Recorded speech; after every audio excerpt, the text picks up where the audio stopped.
இதில் நம்ம லாங் லெக்ஸுங்கிற படத்தை பற்றி தான் பார்க்க போகிறோம். லாங் லெக்ஸுங்கிற படம் வந்து நம்ம தமிழ் படத்தில் ராட்சசன் படம் பார்த்துருப்பீங்க. அந்த படம் மாதிரி வந்து எக்ஸாக்டாக சொல்ல முடியாது. ஏன்னா அந்த படத்தையும் தாண்டி தான் சொல்ல முடியும். ஒரு பேய் படம்னா வந்து திடீர்னு வந்து பேய் வந்து திகில் காமிச்சிக்கிட்டே இருக்கணும். அந்த படம் பார்த்தீங்கன்னா நம்ம எஃப்ஐ ஏஜெண்ட்டை வச்சு திகில் காட்ட விடுவாங்க. அந்த மாதிரியான ஒரு படம் தான் இது. ஆனால் அது பேய் படம் கிடையாது, பயங்கரமான சைக்கோ த்ரில்லர் படம். எஃப்ஐ வீட்டுக்குள்ளேயே பார்த்தீங்கன்னா அந்த சைக்கோ த்ரில்லர் வந்து வந்துட்டு போயிட்டுருக்கான். ராட்சசன் படத்தில் வர கூட பயங்கரமான ஒரு கெட்டப்பில் வந்து இருப்பார் நம்ம Nicolas gauge.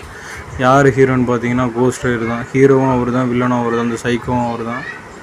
Nicolas gauge cost rider படத்தில் வந்து பார்த்துருப்பீங்க. பயங்கர வெறி கொண்டு பயங்கர ரத்த ஆத்மாவாக வந்து இருப்பார். இந்த படம் ஸ்டார்டிங்லேருந்து எண்டிங் மட்டும் பார்த்தீங்கன்னா அடுத்தடுத்து என்ன நடக்க போகுதுங்கிறத வந்து ஒரு ஆர்வம் வந்து தூண்டுற மாதிரி செய்யும். ஏன்னா அதில் இருக்க ஒவ்வொரு சீனும் பார்த்தீங்கன்னா அந்த எஃபி யார் அந்த கொலைவாளி, யார் அந்த சைக்கோக்காரன் அப்படின்னு கண்டுபிடிச்சிக்கிட்டே இருப்பாங்க. அவன் டிமாண்டி காலனியில் வந்து எவன் அந்த பேயை தூவி விட்டான் அந்த மாதிரி. ஏன்னா ஒவ்வொரு கொலையாக வந்து நம்ம சைடில் வந்து பண்ணிகிட்டே இருப்பான். அதை நமக்கு வந்து லைட்டாக காட்டுவாங்க. ஆனால் ஃபேஸை மட்டும் கடைசி வரைக்கும் காட்டவே மாட்டாங்க.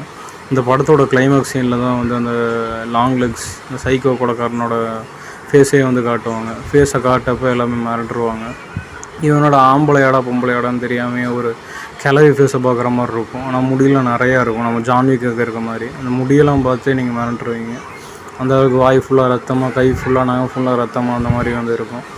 லாங் லெக்ஸ் வந்து நீங்கள் பார்க்கலாம். அதுக்கு வந்து பொறுமை வேணும். உங்களுக்கு ஃபஸ்ட்டு எடுத்தோடனே வந்து அந்த கொலைக்காரனையும் சைக்கோக்காரனையும் வந்து காமிச்சிட மாட்டாங்க. ரொம்ப லேட்டாக தான் வந்து காட்டுவாங்க. ஆனால் நீங்கள் கடைசியாக பார்க்கும்போது வந்து ஒரு தரமான ஃபீலுடன், அதாவது ஃபீலுடன் பயப்படுற ஒரு ஃபில்மை பார்த்த மாதிரி இருக்கும். மெயினாக இன்வெஸ்டிகேஷன் பண்ணுறவங்க, ஜெர்னலிஸ்ட்டாக இருக்கவங்க இந்த படத்தை வந்து பார்க்கலாம். அந்த அளவுக்கு ஆர்வமாக இருக்கும் சொல்லலாம். மெயினாக லேடிஸ்க்காக இது பார்க்கப்பட்ட படம் தான். ஏன்னா மென்ஸ் நடித்தா வந்து நல்லா சுறுசுறுப்பாக ஆர்வமாக இருக்கும். லேடிஸ் நடித்தா வந்து மெயினாக இந்த பேய் படம் சைக்கோ படத்துலலாம் வந்து இதுக்கு என்ன நடக்கும் அப்படின்ட்டு அந்த ஆர்வத்தை வந்து தோணும். அப்புறம் இவங்களே கொலை செய்வாங்களா, என்ன செய்வாங்க அப்படின்னு தோணும். அதனால் லேடிஸ் வந்து இது பார்க்கலாம் தான் நான் சொல்லுவேன். லாங் லெக்ஸ், நீளமான கால்களில்.